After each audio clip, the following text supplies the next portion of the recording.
ព្រះបាទជ័យវរ្ម័នទី7ជាព្រះរាជបុត្រព្រះបាទធរណិន្ទ្រវរ្ម័នទី2និងព្រះនាងជោដាមនីដែលបានឡើងគ្រងរាជ្យពីឆ្នាំ1150ដល់ឆ្នាំ1160នៃគ្រិស្តសករាជព្រះបាទជ័យវរ្ម័នទី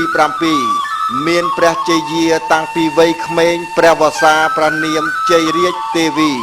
និងមានបុត្រាមួយព្រះអង្គព្រះនាមសិន្ទ្រកុមារព្រះមហេសីជ័យរាជទេវីមានព្រះរាមមួយព្រះអង្គព្រះនាមឥន្ទ្រទេវីដែលក្រោយពីព្រះមហេសីជ័យរាជទេវីសោយទីវង្គតទៅព្រះនាងឥន្ទ្រទេវីបានក្លាយជាព្រះអគ្គមហេសីទី2របស់ព្រះបាទជ័យវរ្ម័នទី7ក្នុងរាជព្រះបិតាព្រះអង្គត្រូវបានបញ្ជាឲ្យនាំទ័ពទៅច្បាំងនៅនគរចម្ប៉ាក្រុងវិជ័យប្រទេសចាមការនិរាននេះបានធ្វើឲ្យអគ្គទេពីជ័យរាជទេវីមានទុក្ខជាទម្ងន់ព្រះនេត្រាចូលជន់ស្រោចស្រពព្រះកាយជារៀងរាល់ថ្ងៃទ្រង់សោយសោកដូចជានាងសេតាតែព្រះនាងបានកាន់បំណងយ៉ាងតឹងរ៉ឹងដើម្បីបួងសួងសូមឲ្យស្វាមីបានសេចក្តីសុខនិងមានជ័យជំនះគ្រិស្តសករាជ1160ព្រះបិតាព្រះអង្គក៏បានសោយទីវង្គតស្ដេចថ្មីព្រះនាមយសោវរ្ម័នទី2ដែលជាស្ដេចវង្សក្រៅឡើងសោយរាជបន្តពីគ្រិស្តសករាជ1160ដល់គ្រិស្តសករាជ1165ក្នុងរាជព្រះអង្គមានកើតវឹកវរផ្ទៃក្នុងដណ្ដើមរាជបល្ល័ង្កសិលាចារឹកបានពោលថាសង្គ្រាមផ្ទៃក្នុងនោះប្រៀបបាននឹងឧត្តបាទរាហូពងលេបព្រះច័ន្ទ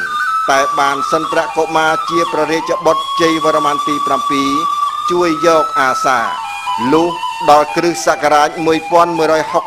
1165មានមន្ត្រីក្បត់ម្នាក់ទៀតឈ្មោះត្រីភវៈនាទិតនិងបពពួក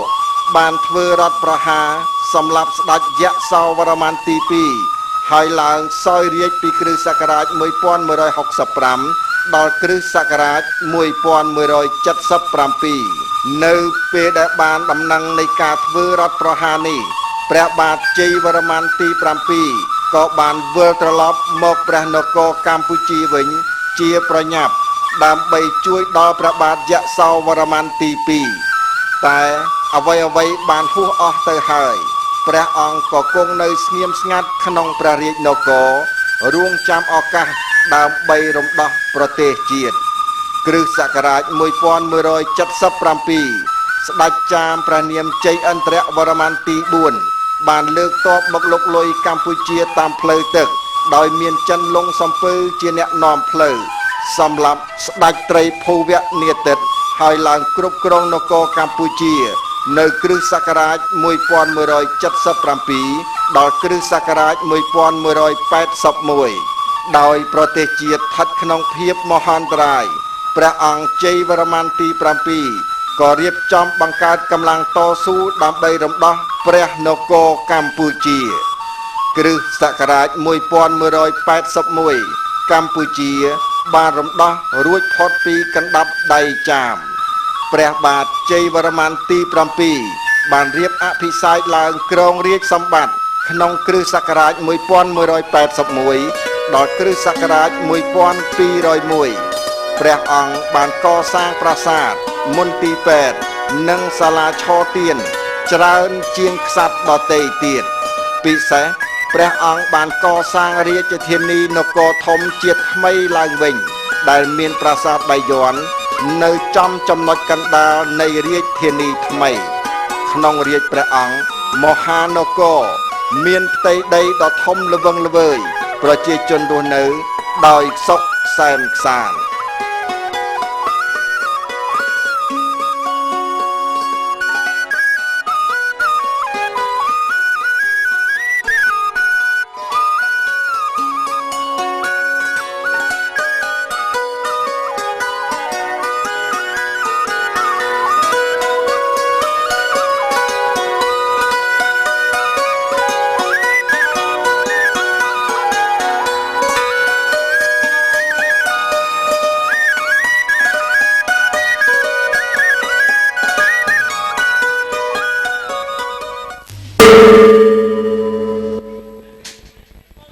សាវតាខ្មែរបានបើកទំព័រហើយពងសាវតាខ្មែរបានបើកទំព័រហើយ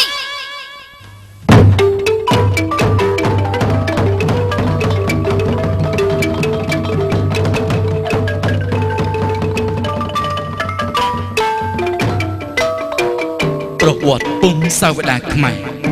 មានលំនាំបែបរឿងនិទានផងមានប្រវត្តិតាមសិលាចារឹកនិងឯកសារចិនផងពេលនេះភូមិវប្បធម៌កម្ពុជាសូមដកស្រង់លើកយកប្រវត្តិតាមសិលាចារឹកនាសម័យមហានគរនៅពាក់កណ្ដាលសតវត្សទី12និងដើមសតវត្សទី13ក្នុងរវាងគ្រិស្តសករាជ1150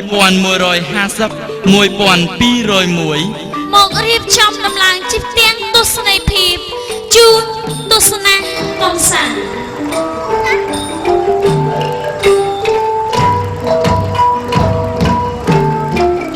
នាសម័យនោះមានកំពូលមហាវរក្សត្រខ្មែរមួយព្រះអង្គ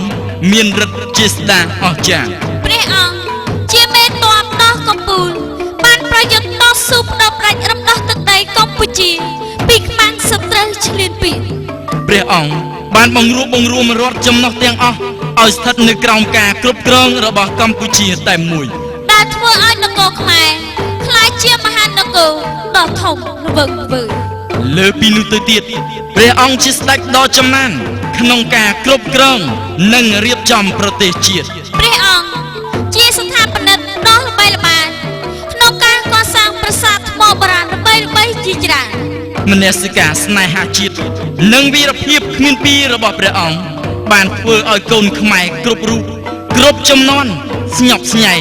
និងគោរព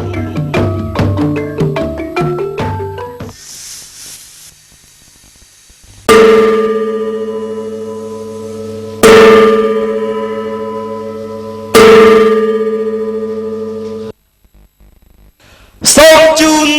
មហាទស្សនីយភាពសិល្បៈរឿងកំពូលមហាវីរក្សត្រខ្មែរព្រះបាទជ័យវរ្ម័នទី7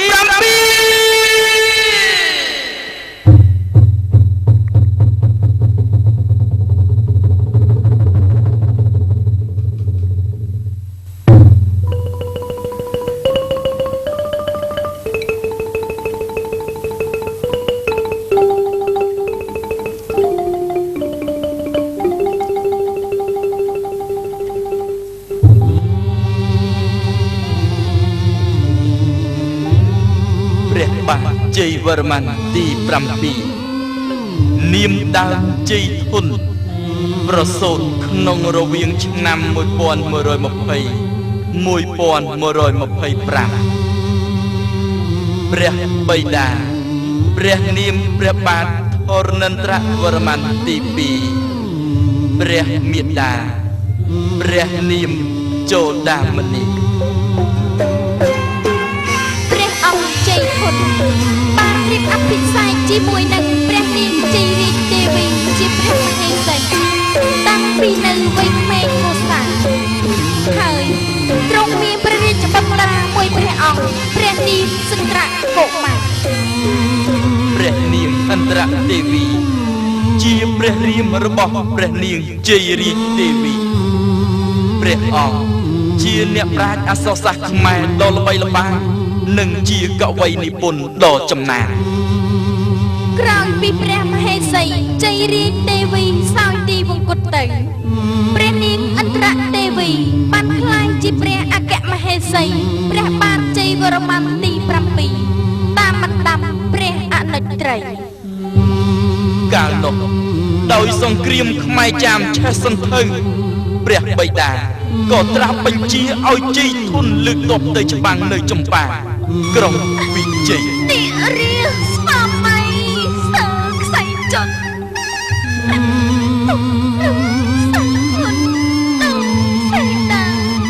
ខណៈដែលព្រះអង្គជ័យធុនកំពុងចាប់ដៃច្បាំងជាមួយប្រទេសចម្ប៉ា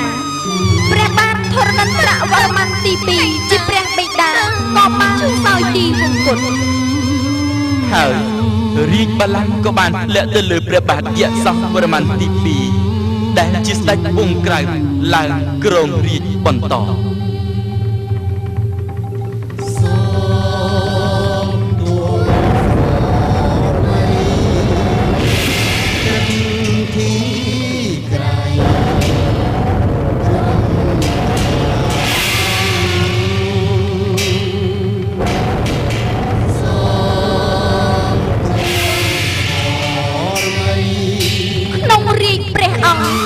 មានកើតវឹកវរផ្ទៃក្នុងដណ្ដើមរាជបល្ល័ង្កប្រៀបបីដូចជាភារិតរាហូបងលេបច័ន្ទថ្លៃសិន្ទ្រកុមារនិងសេនាចូលទៅជួយយកអាសា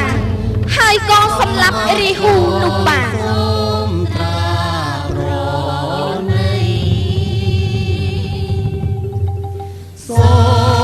ផុតពីឧបបាទដល់មន្ត្រីក្បត់បានចាប្រកាសក្នុងសាវតានាមត្រីពូនាទិតនិងបរិវារបះបោប្រហាខ្សាត់ខ្សិនខ្សាច់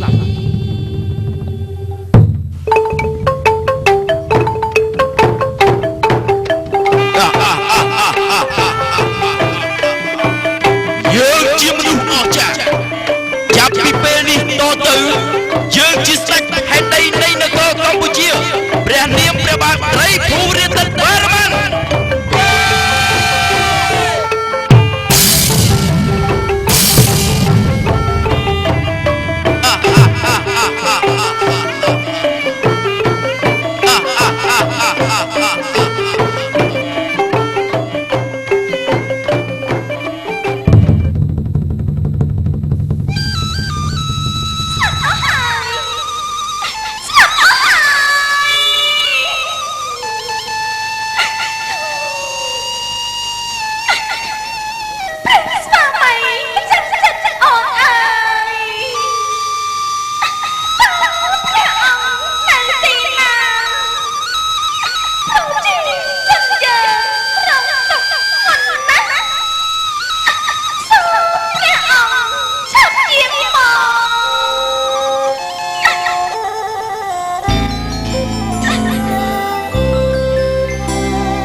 ព្រះអង្គជ័យធនក៏បានវិលត្រឡប់មកមហានគរវិញជាប្រញាប់ដើម្បីជួយដោះទោសព្រះបាទយសវរ្ម័នទី2តែអ្វីៗត្រូវបានពុះអស់ទៅហើយ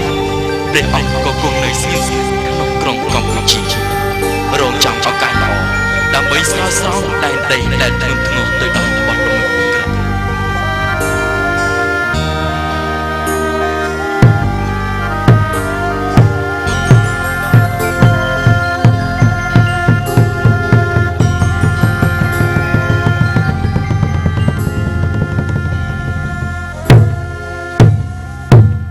ឆ្នាំ1177ស្ដេចចាមព្រះនាមជ័យឥន្ទ្រវរ្ម័នទី4បានលើកទ័ពតាមផ្លូវទឹកចូលមកលើកលុយនគរកម្ពុជាព្រះបាទត្រីភូនិទិតសោយរាជមិនបានយូរប៉ុន្មានផងក៏មានស្ដេចចាមមួយអង្គលើកទ័ពមកលើកលុយកម្ពុជាចៅខ្មាំងឆ្លៀនពៀនចូលដល់រាជធានីយើងហើយ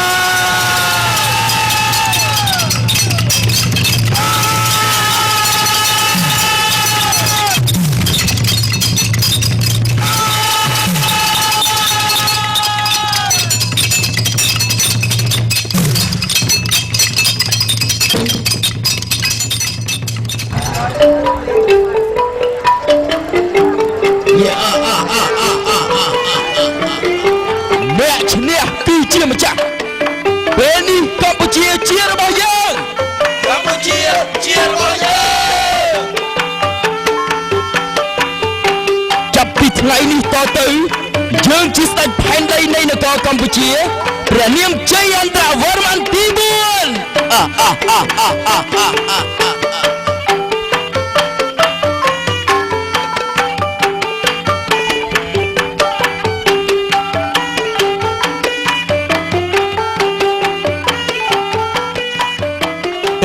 ព្រះបាទត្រីភូនិទិតដែលជាស្ដេចជ្រែករាជរបស់ព្រះជន្មទៅព្រះអង្គជ័យធនក៏បានរៀបចំបង្កើតកម្លាំងកងទ័ពដើម្បីតស៊ូរំដោះមហានគរពីកណ្ដាប់ដៃខ្មាំងសត្រូវឈ្លានពាន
ទុភូមិកម្ពុជាលបវ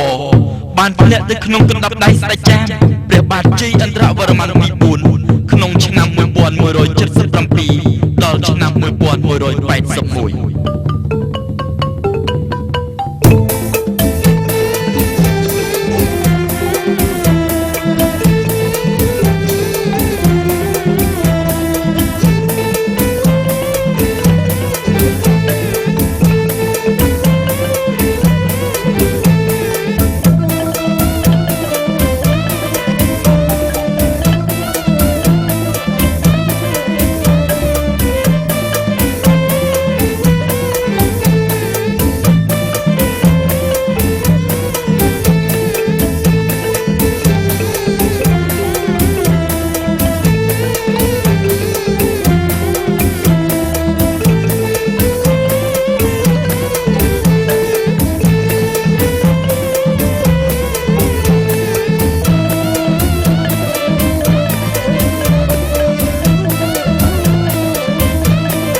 តេចចាស់និងកងទ័ពបានកាប់សម្លាប់ធ្វើទុកបុកម្នេញប្រជាជនខ្មែរឥតស្រាកស្រាន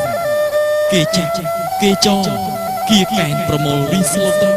យកទៅធ្វើជាឆ្លើយស័ក្តិដើម្បីឲ្យដឹកជញ្ជូននាំទ្រព្យសម្បត្តិខ្មែរទៅដាក់ក្នុងប្រទេសរបស់គេ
បាលសេចក្តីសុខក្សេមខ្សានឡើងវិញ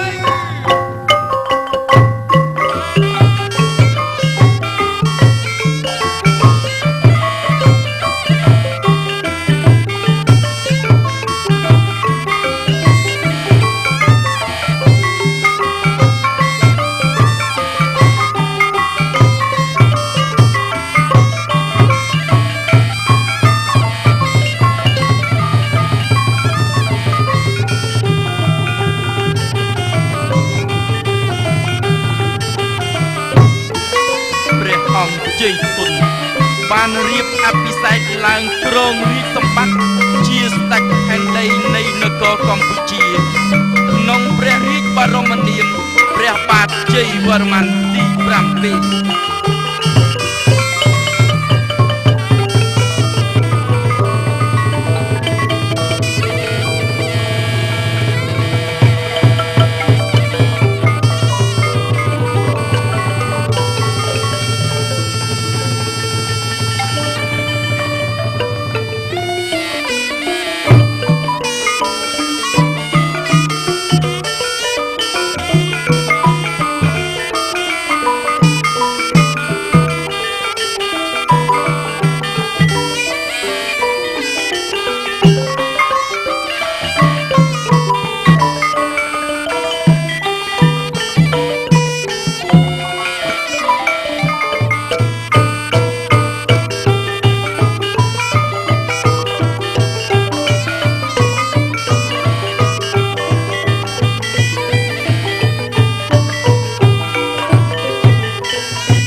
ខ្ញុំ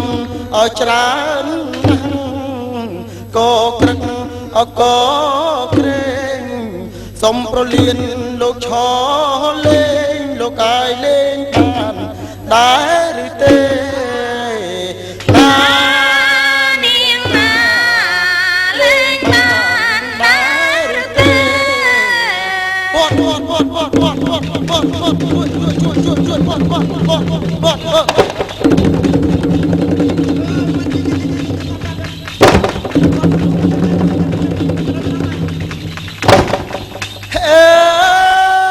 កំឡុងខ្លាំងណាស់នឹងគ្នាលេងត្រង់ណាទៅចិនបរិសុទ្ធជារាមម៉ែចាចារាមុំបងហើយមកមុំបង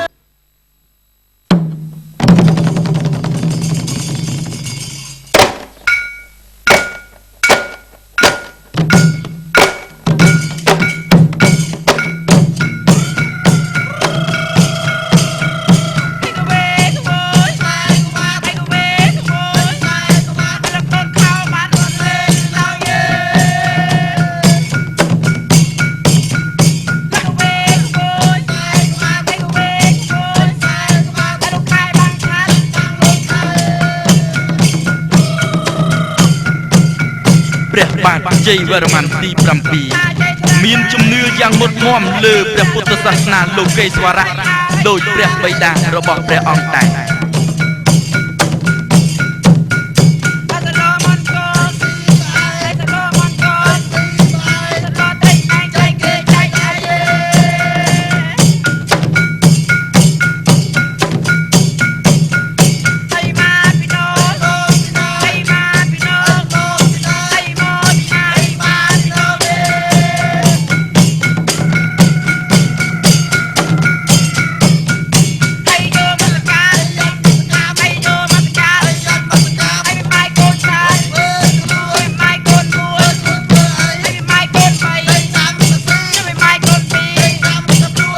ព្រះបាទជ័យវរ្ម័នទី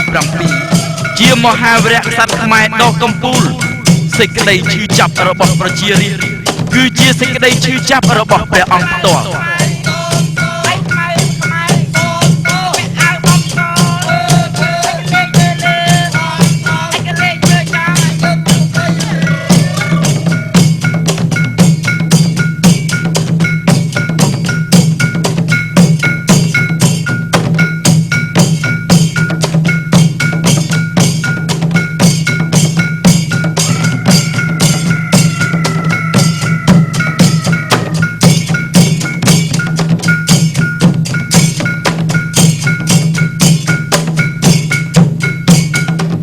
ព្រះបាទជ័យវរ្ម័នទី7ជាស្ដេចទឹកសង្គ្រាមដ៏ខ្លាំងពូកែនិងជាស្ដេចដែលបានសាងប្រាសាទនិងមន្ទីរពេទ្យច្រើនជាងគេ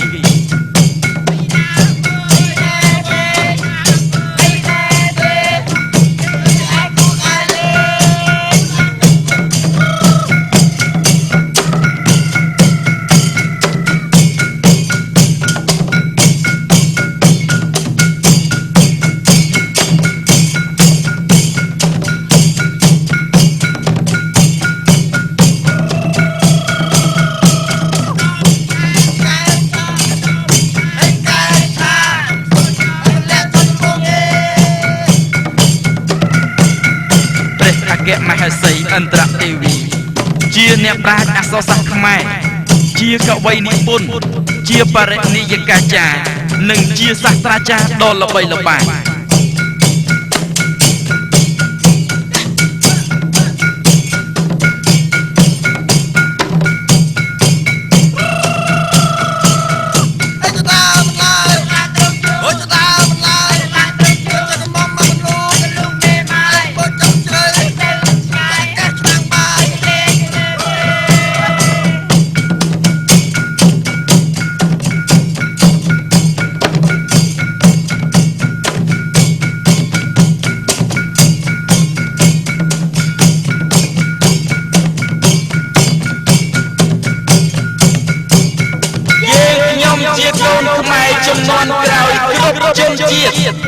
សូមលំអរកាយគោរពចំពោះមហាវីរក្សត្រខ្មែរគ្រប់អង្គ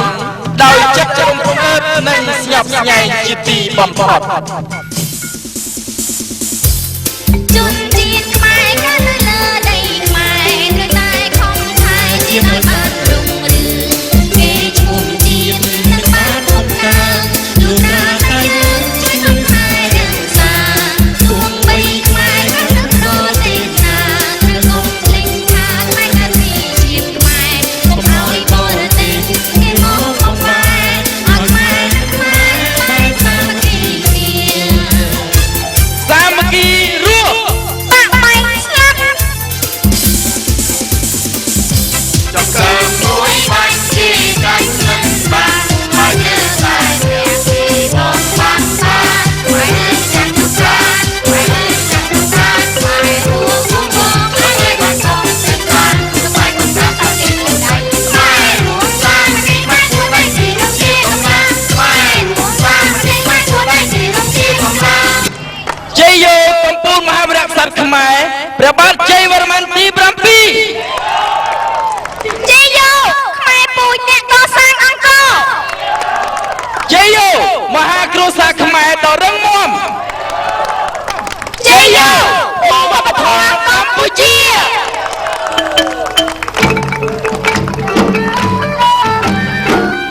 ទាំងទស្សនីយភាពរឿងកំពូលមហាវីរក្សត្រខ្មែរព្រះបាទជ័យវរ្ម័នទី 7 ដែលបានសម្ដែងជូនលោកលោកស្រីនិងអ្នកកញ្ញាទស្សនាកំសាន្តនៅក្នុងរាត្រីនេះក៏សន្មតថាដល់ទីបញ្ចប់តែប៉ុណ្ណេះយើងខ្ញុំទាំងអស់គ្នាសូមថ្លែងអំណរគុណយ៉ាងជ្រាលជ្រៅចំពោះលោកលោកស្រីនិងអ្នកកញ្ញាពុកម៉ែបងប្អូនដែលបានចំណាយពេលវេលាដ៏មានតម្លៃយកចិត្តទុកដាក់តាមដានទាំងទស្សនីយភាពក៏ដូចជាគាំទ្រលើកទឹកចិត្តដល់សិល្បករសិល្បករនីរបស់យើងខ្ញុំតាំងពីដើមរហូតដល់ចប់យើងខ្ញុំទាំងអស់គ្នាសូមប្រសិទ្ធពរជ័យបបរសុស្ដីសិរីវិបុលសុខមហាប្រសើរចូលកាយមានដល់អស់លោកលោកស្រីនិងអ្នកកញ្ញាគ្រប់ក្រុមគ្រួសារយើងខ្ញុំទាំងអស់គ្នាសូមលំអរកាយជម្រាបលាសូមអរគុណ